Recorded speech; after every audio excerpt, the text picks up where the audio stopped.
My name is Dr. Matteo Vigo. I'm a plastic surgeon working in Dubai since 12 years. I'm specialized in all kind of aesthetic procedures, mainly focused on breast. In the last years, I really focus on breast surgery like augmentation, breast implant substitution, reduction, lifting.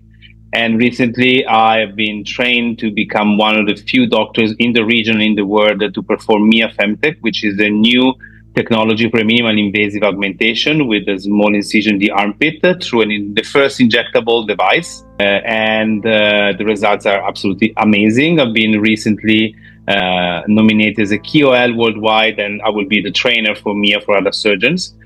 My main focus is in providing the patient very simple procedures where the recovery could be very fast. I have a philosophy that the less you traumatize the tissue, the faster is the recovery for the patient. And this is my philosophy. I'm trying to really speed up the surgeries, not because I'm less precise in what I'm doing, it's just because the less I work on the tissue, the faster is the recovery, the better is the result for the patient.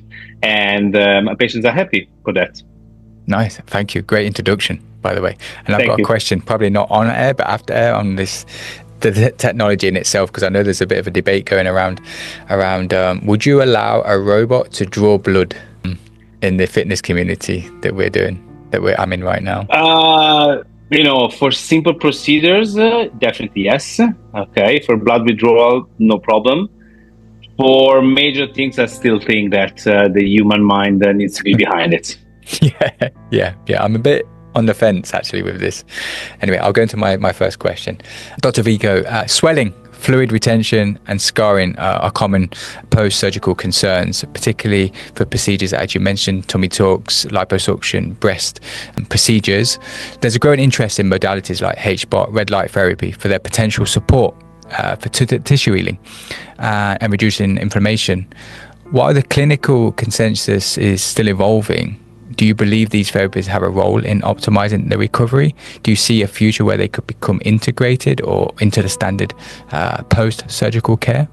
I'm very passionate about the post-recovery period for my patients because I want to, especially working in the aesthetic industry, I want to give the patient a seamless experience. I want them to be absolutely not feel pain. I want them to be comfortable in the post-recovery period. So any kind of input, any kind of new technology that comes into my way and allows me to give this kind of possibility to my patients is more than welcome. As you said, the consensus is not still clear about this new technology, but I am definitely sure that we are working in the right direction in order to have this kind of technology part of a common protocol that can be applied to different kind of procedures and different kind of patients. What is very important for me to understand the patient you have in front of you and understand the healing process. Not every patient heals in the same way. Not every patient can have a standardized protocol for their recovery.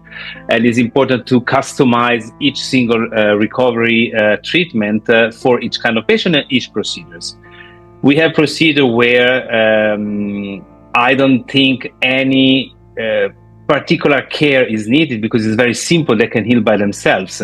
But I do, body lift. I do massive surgeries, 6-7 hour surgeries on the patient. And in this particular case, a help to fasten and to accelerate and to make the recovery much easier is definitely needed. Wow. Okay. And you made mention many patients do want to return to their normal lives as quickly as possible and showcase their results for sure. While traditional post-surgical protocols focus on rest and gradual recovery, some patients do explore these advanced technologies, perhaps not under the guidance of somebody like yourself. Perhaps it's something that they're exploring on themselves. In your experience, what are the key factors that contribute to a smoother recovery from your current experience, and where do you see the potential benefits in supporting the healing and well-being?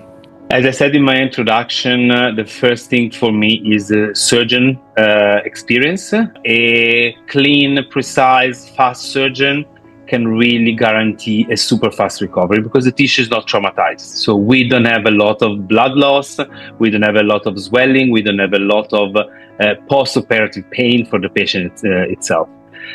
I always combine a local anesthesia, even if I do a general anesthesia during the surgery, because the first 6-7 hours after the surgery are the strongest one, where the painkillers are usually fading away and then the pain starts kicking. So if we have a local anesthesia in place, this allows the patient to recover fast and feel that this recovery is easy for them. I do believe in rest, but at the same time, I believe that the patient needs to be mobilized as soon as possible. I let my patient after, for example, a tummy tuck or body lift, walk after 3 hours from the surgery. Wow. They need to go to the toilet alone. I really reduce the use of a catheter, urinary catheter, basically in all my procedures, because I want the patient to be mobilized as soon as possible. And of course, the catheter is a facilitation for the patient. Okay, I don't have to go to the toilet. I do, whatever to do in the bed, and it's much easier for them. No, if you have the urgency to go, you will stand up and you go. This prevents also a blood clot. And all the kind of possibility with the stasis, the fact that the patient is lying in bed. To all my patients, recommend to go for a walk from the day after the procedure. Of course, not in the peak hours, not in the too cold, not in the too hot. If we're in Dubai, so avoid the central hours of the day. But I do believe that in some cases, alternative therapies can really benefit the patient, can really give an extra support to these basic rules that I put in place for my patients. And I do believe that creating a package, a protocol for the patient will let the patient feel much more secure and much more followed by the surgeon itself. What I try to give my patients is not only an amazing result in the aesthetic field, but an experience. Is something that I don't want to hear patient, oh my God, I did my breast, I think I was dying from why you have to die to go to improve an aesthetic part? Why don't you do something which allows you to recover smooth? And of course, some discomfort is a surgery. I'm not believing in painless, completely procedures, but you can really manage this in the nicest and smoothest way ever. Right. And talking of the post-recovery and the experiences that the patients would have, what are some of the overlooked factors that perhaps patients don't consider when trying to have proactive steps in place for recovery? Are there anything that they would overlook? Or try and skip, should I say? Yeah, one of the questions that they ask is when I can go to the gym, when I can return to my normal life, when I can drive, when I can lift my child, when I can do my house chores. All these things is very important for them. So I try to minimize the disruption of the daily routine for the patients in order for them to be able to continue their life. I always tell the first week is the most important one, because if you overstress your body, which is already stressed because of the surgery, you might end up with a long recovery. While if in the first week, again, you're not in bed, I always tell the patient, you're not dying in bed, you're not a terminal case, you just did an aesthetic procedure. So stand up, do your things, cook, prepare your breakfast, brush your teeth, do the normal things that you do usually, because you are not in a terminal ill stage. It's very important that you need to look at these things like simple things to achieve every day after the surgery. And you will see that day by day, this routine will help you to be much more independent, confident, and really embrace your new you after this procedure. So these are the things that patients are looking for. When can I do? When can I do? When can I do? Because they want to understand how much they need to sacrifice of their normal life to avoid to do the procedure. So they want to be sure that this procedure is done in a moment where they can afford a rest, when I can afford to not driving, and I can afford not to leave the baby because they have some help at home. And this is very important. And I strongly believe that the following of the instruction of the surgeon, because every one of us has a protocol in their mind, and we know what we have done in the procedure room. So we know what the patient can do and what you cannot do. And any addition that I'm giving to you for your recovery, which could be a medicine, which could be a massage, which can be a HBOT or a red light therapy, whatever I suggest you, is not because I want to monetize on you. It's just because I want to allow you to have a faster recovery. And I've seen over the years of my career that implementing step by step all these little details has never been seen by the patient like, oh, I need to pay for the surgery. I need also to pay for this. But oh my God, this is really helpful for me. And at the end of the day, it's something they will appreciate a lot, rather than a surgeon that does just, okay, rest in bed for 1 week. Let's see next week how you're going. There is a very strong follow-up. Also, another thing that usually these accessory techniques involve other professionals. For example, at the moment, I'm working a lot with a nurse. She specializes in wound care and lymphatic massages. So I send a lot of my patients to her. She provides a very great service. Well, she's a nurse. First of all, she knows all the sterility things after the surgery. She can change the dressing by herself. She can remove a drain. And also, she was working in a burn unit. So wound care, if the wound is not healing properly, she knows how to treat that and to accelerate the healing. Plus the lymphatic massage, she knows exactly how to massage any specific area of the body after the procedure. She goes to the house of the patient. She treats them at home. She helps them to take a shower. She really takes care of, and the patient loves her. Even if they have to pay for this service, they don't care because they see as an added value. And I always make a comparison. If you go and buy a car, the car is expensive. But then you said, oh, but if you want the electric window, it's $1,000 more. Oh, but if you want the sunroof, it's another $1,000. If you want the leather seats. And at the end of the day, you end up spending the money, but it makes you happy because your experience in buying a car, it's nice. And that is what all about the aesthetic industry. No, and I suppose they do want to show off the procedure to their friends, family as soon as possible. It's a validation for them that what they've just done is correct. I suppose it would be even more important. You mentioned the massage therapist, the lady, the nurse that can do the lymphatic. I think the convenience of having this perhaps at their home, just like red light and hyperbaric are becoming quite popular in that sense as well. Thank you for sharing. Talking of the procedure and the post-recovery, you mentioned that briefly how it should be personalised based on the procedure that it is itself. Do the different procedures that you do and surgeries that you do all have different recovery times, different recovery protocols? Just for the audience, because I personally myself, I'm new to this area, so I'm actually interested to learn what the expectations are for somebody that might be considering surgery. Absolutely. There is a different healing time for different procedures. And this is based on many factors. One factor is the length of the procedure itself. So if I do a blepharoplasty, it would take me 40 minutes, which is the eyelid surgery. 40 minutes, the patient is out of the theater. It's a minor procedure. The healing is usually super fast. It's an area also where the scar doesn't have any tension because the eyelid usually doesn't have any tension. So the healing process is very smooth for most of my patients. You can have a little bit as well, you can have a bruising, but this in 1 week, most of the time they are gone. If you go down and you do, for example, a surgery on your breast, which is a simple breast augmentation, again, 40-45 minutes, the patient is out of the theater.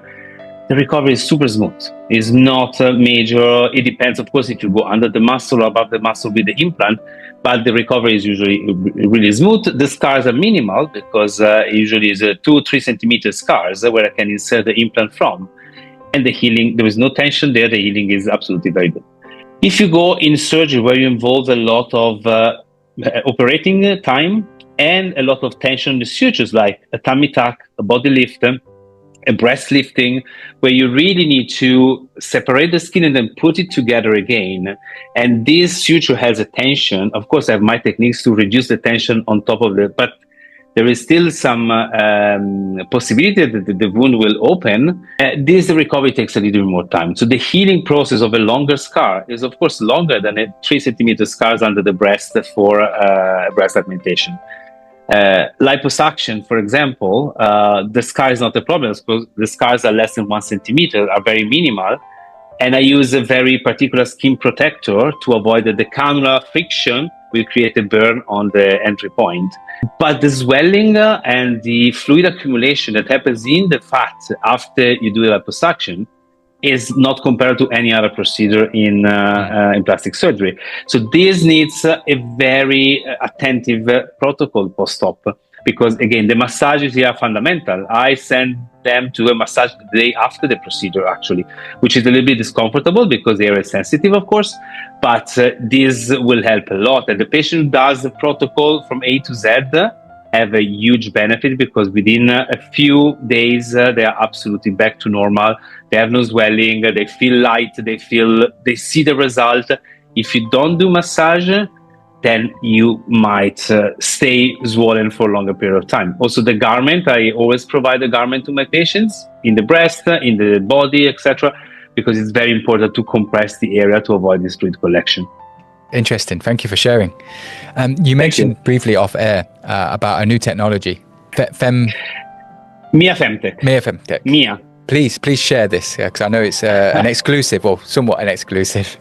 Yeah, it's we are very few surgeons in the world right now. The procedure has been launched 2-3 years ago from a company in Costa Rica. The company produces Motiva implants. It's called Establishment Lab. And they created this first injectable biocompatible implant, which is very elastic, is a silicone implant, but can be injected from the armpit with a 2 centimeter incision. There is no cutting on the breast tissue. There is no disruption of any breast tissue. There is no scars on the breast. With a very simple patented technique, you basically expand a already present space in between the muscle and the gland. You expand it with an inflatable expander, and you create the space that will accommodate the implant. So then you remove the expander, and with a special device, which is a gun, basically, that is invented by them, you can really inject the implant, and the whole procedure takes 15 minutes and is done in local anesthesia. In this case, for example, while I was talking the fast recovery, the recovery is so smooth. I had patients who came to me, did a procedure, the day after took a plane, flew back to their own country. Wow. And I've never seen them again. Just send the pictures. I'm super good, very happy, no issues. We did a cabin crew that 5 days after the procedure, she was flying from Dubai to Los Angeles on a 16-hour flight, working on a plane without any discomfort. This is, amazing. Isn't there a recommendation against flying after surgery, or have I just made that up? But we don't consider this as a surgery. This is like a treatment, like it could be for example, a dental appointment. Because you're doing local anesthesia, the patient is aware, the patient is talking to you while you're putting the implant inside. Wow. Which is the first time I saw it was mind-blowing. Yes. And now that I am the top performer of this procedure in the Middle East, I understand why this is so revolutionary. The other good thing is that they are not giving this tool to all the surgeons around the world. They select the surgeons that they want to work with. So it's very important that I know that all my colleagues that are doing the procedures are high qualified surgeons, and we are really delivering the same kind of results for the patients. And the need in the market, which is a completely different niche of patient compared to the breast augmentation one, because these are patients never consider breast augmentation. They don't want general anesthesia. They don't want the long recovery. They don't want to be judged because maybe the breast is too big. These implants are very small. The maximum size is 195, which is like a quarter less than a traditional breast augmentation. But because they have a particular shape, which is a diamond shape, the projection is higher. So you give a fullness in their breast with really no downtime, literally no downtime. The patient walk out of the procedure room, put the clothes on, and they go for lunch. Wow. Breathtaking. Yes. Wow. Yeah, absolutely. We've just spoke about the speed of recovery. I didn't allude to it earlier, but I'm interested to know your perspective on this. Is there anything in particular that you recommend prior to surgery for a client, a patient, to be as best prepared as they possibly can be? First of all, diet is a very important thing for me. I always recommend the patient to drink a lot of water. Avoid any alcohol for the week before the procedure, because alcohol is vasodilating, so it can lead to more bleeding during the procedure. I recommend to eat a lot of proteins. Proteins are the base of the healing process. So if you don't have proteins and you have only the carbohydrates or fat in your diet, the healing will be much longer. So protein, high protein, quality protein like fish, chicken, legumes, etc., are very important for the healing process. I recommend not to take any medication before, especially the blood thinner, like the aspirin, which are great medication, but before the surgery that can lead to major bleeding. If I have to treat a muscle, like for example, a breast augmentation under the muscle, I always recommend the patient not to train that muscle for the 15 days prior to the surgery, because the muscle in that case will be very tonic, very strong, full of blood, and it might lead to complication.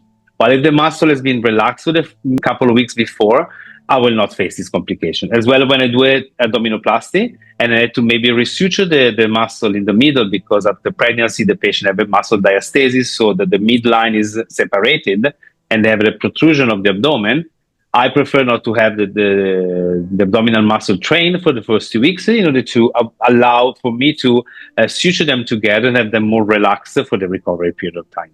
That is my main concern. Then, of course, I do my normal round of checks, blood test, breast check, ultrasound and mammogram if the patient needs, ultrasound of the abdomen if is needed, to be sure that the patient is fit and ready for the surgery.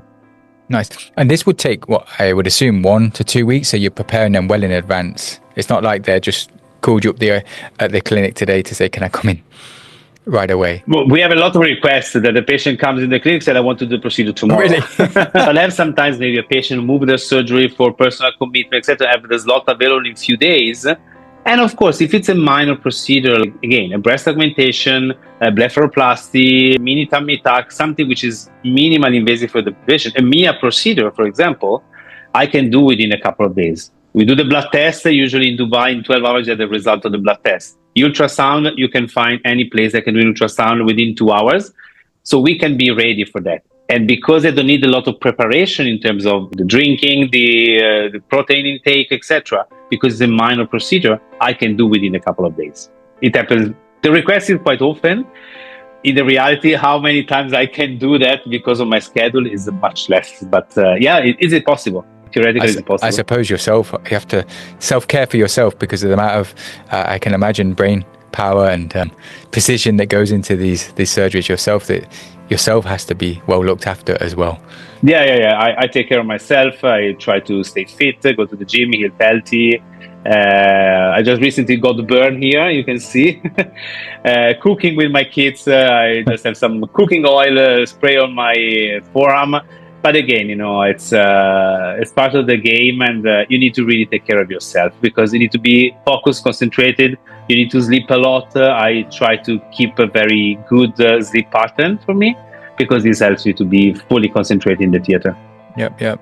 And I'd just like to end. I like the idea of this multifaceted approach that if your patients are perhaps doing other recovery modalities, or they're seeing the nurse to do the lymphatic drainage massage, that professional themselves would, with your consent, speak to you and make sure that there's no contradictory in treatments, or whatever they're advising is not going to contradict the recovery.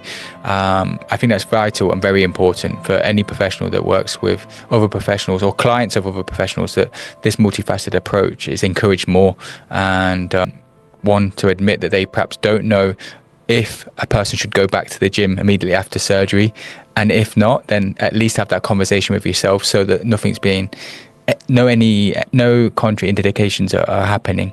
So I'm glad that you alluded to that. But also I created some protocols in that because, for example, the patient receive a QR code at the end of the surgery, which is specified for each procedure. I created a landing page for each QR code, and the patient can read all the instructions that are standards. Of course, then if there is any particular, I just added on a WhatsApp message. I have a personal assistant who works with me 24/7. She is amazing, and she follows up with the patient on a daily basis. So if there is any question, she's not a doctor, but she can be a doctor now. After 6 years, she works for me. She knows more things than I do.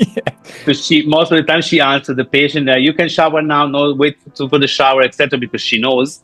And then if she doesn't know, of course, she refers to me. We are in contact every day. And literally, the patient, if you read also my review on Google, what the patient mentioned, more than the aesthetic result, which is good, okay, they're happy, but the experience, the care that we provide them, it's something which is outstanding. And I work hard to reach this point, to this level of care, because the patient deserves this, okay? And it's an aesthetic treatment. People need to feel like I'm going to have a shopping day, not I'm going, oh my God, to have a surgery, to have a cancer removed. That is a serious thing, is a serious surgery. This is a surgery, it's serious, but it needs to be taken with a pinch of salt, in the sense that the experience should be nice. Yes. You don't have to be worried too much about the procedure itself. If you chose the right surgeon, if you chose the right approach, and I think you can really have amazing result and amazing experience. Thank you, Dr. Matteo. Thank you. May I ask, how can people find out more about yourself? Where can we go and explore? Well, I have different social media, of course, channels. I recently started the podcast on YouTube. It's on Dr. Matteo Vigo YouTube channel. It's called Beauty Talks. I did the first round, Beauty Talks, yes. And I have a few introduction episodes where I'm introducing myself, who I am, where I come from, my studies, when I moved to Dubai, what was my experience here. I have a few episodes where I introduce my personal assistant, the person behind the scenes, how she manages all the duty and the tasks. And then I start inviting different colleagues. I had the nurse that was talking about that takes care of the scars and the massages. I had my anesthesiologist that came into the picture to explain what is the kind of anesthesia that we provide to the patient. I had my family medicine doctor talking about the new Ozempic, the weight loss injection. Yes. How does they affect the healing and the overall situation. I had a breast radiologist. I will have soon psychologist. So I'm creating this content. So this is the first channel you can find me. Of course, Instagram at Dr. Matteo Vigo is my main account, where I interact. I share a lot of my knowledge. I have my website, again, matteovigo.com. You can find me, and all the information you need, or all the contacts for me if you need to ask questions. Absolutely. Perfect. Thank you. I'll make sure they'll be shared across the channels. And of course, LinkedIn, where you contacted me. Of course. Yes. Dr. Matteo, thank you for your time.